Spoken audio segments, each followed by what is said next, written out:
Doctor Baba Saheb Ambedkar open university.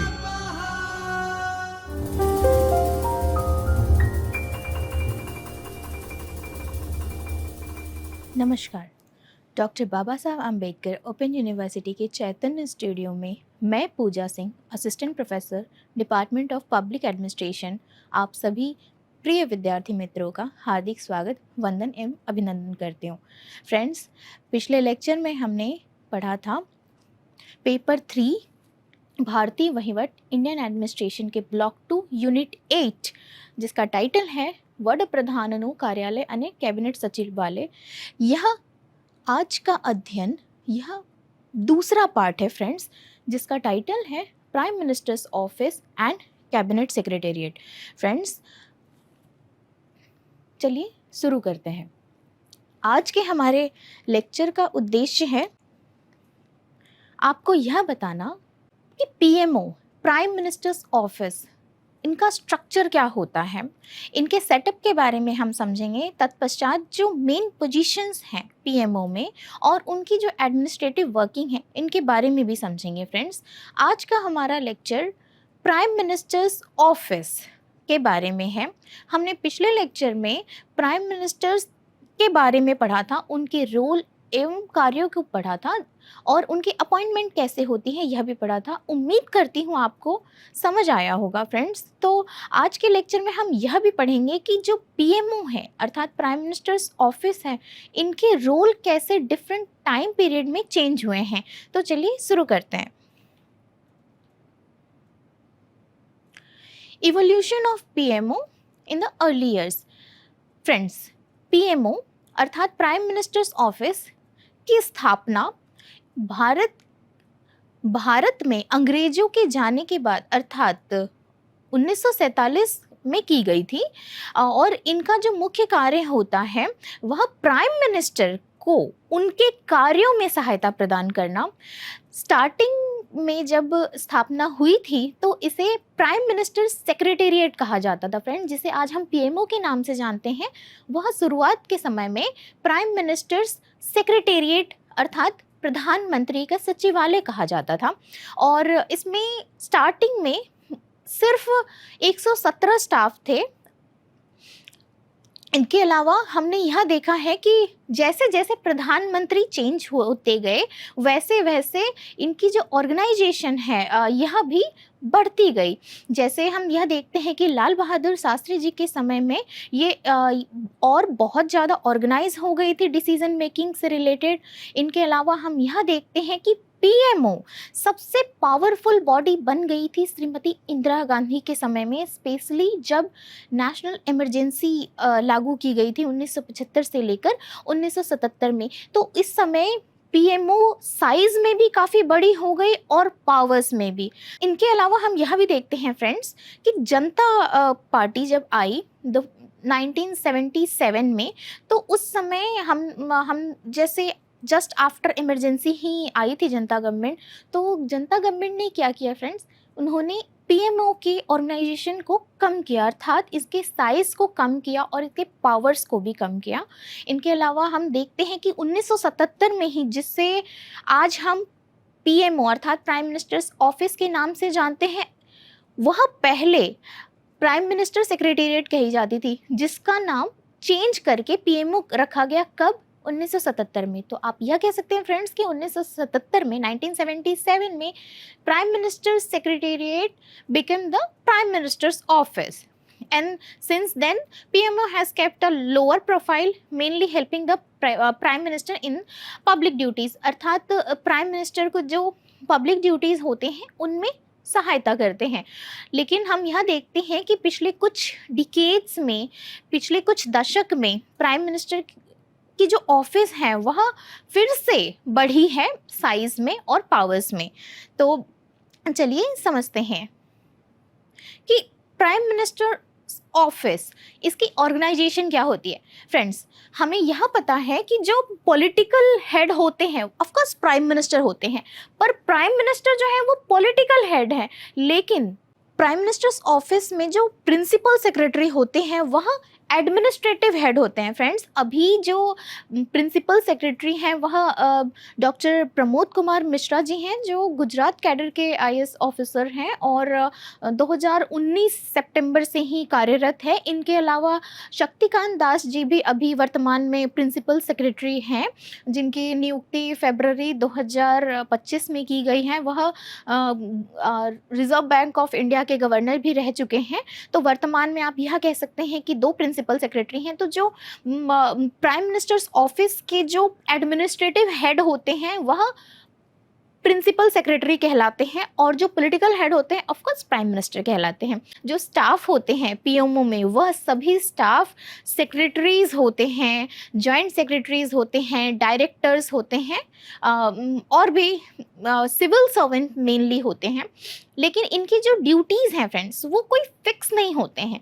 क्यों? और जो उनके जो कार्य हैं वह उन स्टाफ के एक्सपीरियंस और जो ऑफिस की ज़रूरतें हैं इनके आधार पर डिवाइड की जाती है। आप यह कह सकते हैं कि कोई हमारे संविधान में यह उल्लेखित नहीं है कि पीएमओ में जो व्यक्ति कार्यरत हैं उनके कार्य क्या क्या हैं।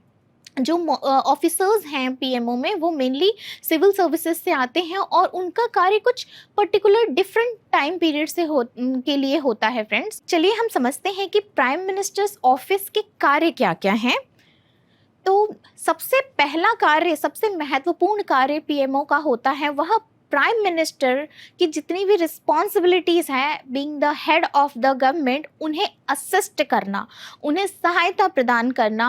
और इनके अलावा जो मिनिस्टर्स हैं, प्रेसिडेंट हैं, गवर्नर्स हैं, इवन जो फॉरेन ऑफिशियल्स हैं उनसे कांटेक्ट स्थापित करने का कार्य भी पीएमओ ही करती है। इनके अलावा पीएमओ का कार्य यह भी है कि जो रिक्वेस्ट और कंप्लेंट्स आए हैं पब्लिक से उन्हें भी सॉल्व करना, उन्हें भी सॉल्व करने में हेल्प करना, उन्हें भी किस प्रकार हैंडल किया जाना चाहिए यह कार्य भी पीएमओ करती है। आप फ्रेंड्स इसे मैं आपको एक उदाहरण के तौर पे समझाती हूँ कि जैसे आपने देखा होगा कि कोई भी इशू होता है तो जैसे ट्विटर पर ट्वीट कर दिया जाता है रिलेटेड टू पीएम और टैग किया जाता है पीएमओ। तो अगर कोई इशू है और उसे टैग किया गया है पीएमओ के नाम पे, तो जो ऑफिसर्स पीएमओ में कार्यरत हैं वह उन इश्यूज़ को हैंडल करेंगे और उन कंप्लेंट्स का जवाब देते हैं। तो यह उनका कार्य होता है। इनके अलावा वो और भी जो स्पेसिफिक मिनिस्ट्रीज़ को जो कार्य असाइन नहीं किए गए हैं वह कार्य भी पीएमओ ही करती है। इनके अलावा हम यह भी देखते हैं कि जो पार्लियामेंट्री क्वेश्चंस होते हैं, अर्थात पार्लियामेंट में जो क्वेश्चंस पूछे जाते हैं ना फ्रेंड्स जनरल टॉपिक पे, किसी भी टॉपिक पे प्रधानमंत्री से, उन क्वेश्चंस का आंसर प्रिपेयर करने का कार्य जो है वह पीएमओ करती है। इनके अलावा पीएमओ का ही कार्य होता है पब्लिक कम्युनिकेशन और मीडिया को मैनेज करना प्राइम मिनिस्टर के लिए। आपने देखा होगा ना फ्रेंड्स, प्राइम मिनिस्टर जो है जब वो पब्लिक से पब्लिक कम्युनिकेशन जैसे मन की बात हो या फिर और भी इस प्रकार के कार्यक्रम और जो मीडिया से इंटरेक्शन जब होता है तो इनको मैनेज करने का जो कार्य करती है वह पीएमओ ही होती है। इनके अलावा पीएमओ जो होता है वो एक थिंक टैंक के रूप में कार्य करता है फ्रेंड्स। और हम यह भी देखते हैं कि PMO helps in planning and development bodies like the NITI Aayog. देखिए फ्रेंड्स, नीति आयोग में किस प्रकार के एजेंडा रखे जाएंगे, क्या डिसीजन लिए जाएंगे, किन इश्यूज़ पे लिए जाएंगे, इन सारे को मैनेज करने का, प्लान करने का कार्य जो है वह पीएमओ करती है कि क्या एजेंडा होगा। प्लानिंग कमीशन जिसे वर्तमान में नीति आयोग के नाम से जाना जाता है। इनके अलावा फ्रेंड्स हम यह भी जानते हैं कि पीएमओ किन कार्यों को नहीं करती है, अर्थात what PMO does not handle. So PMO does not manage cabinet functions directly. Friends, cabinet is different और जो पीएमओ है वह डिफरेंट है, तो इसलिए कैबिनेट के जो कार्य होते हैं उन्हें यह मैनेज नहीं करती है।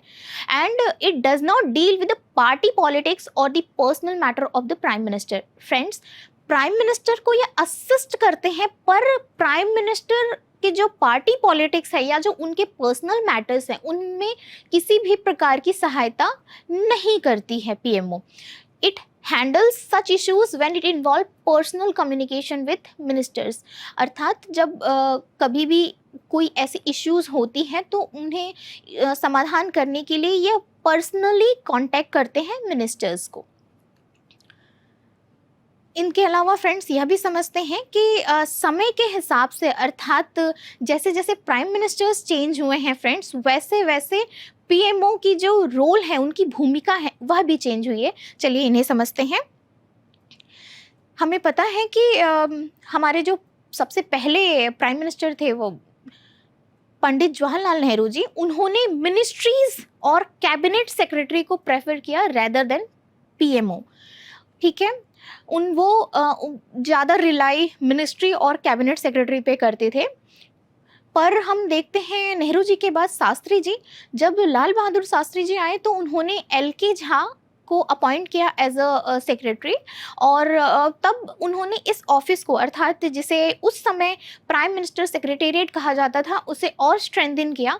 तत्पश्चात हम यहाँ देखते हैं कि इंदिरा गांधी तो सबसे ज़्यादा, being prime minister of India, सबसे ज़्यादा वो रिलाई करती थी पीएमओ पर। और इसका उदाहरण हमें नेशनल इमरजेंसी के समय देखने को मिला है। पीएमओ इनफैक्ट एक ऐसी बॉडी बन गई थी जो खुद ही सारे पॉलिसी बनाती थी और डिसीजंस लेने का कार्य जो होता था वो पीएमओ ही करती थी। तो सबसे ज़्यादा पावरफुल जो रोल पीएमओ का देखा गया है सिंस इंडिपेंडेंस टिल नाउ, यहाँ पीएमओ का जो रोल देखा गया है वह श्रीमती इंदिरा गांधी के समय में ही देखा गया है, और specially during the national emergency from 1975 to 1977। So we can say that कि during emergency the PMO become extremely powerful. इसके अलावा फ्रेंड्स ये भी समझते हैं कि अभी वर्तमान में क्या ट्रेंड है पीएमओ की। अर्थात हम ये देखते हैं कि जब नेशनल इमरजेंसी ख़त्म हुई, उसके बाद जनता गवर्नमेंट आती है, तो जनता गवर्नमेंट ने सबसे पहला कार्य क्या किया कि वो पीएमओ के पावर्स को कम किया, पीएमओ के पावर्स को लिमिट किया।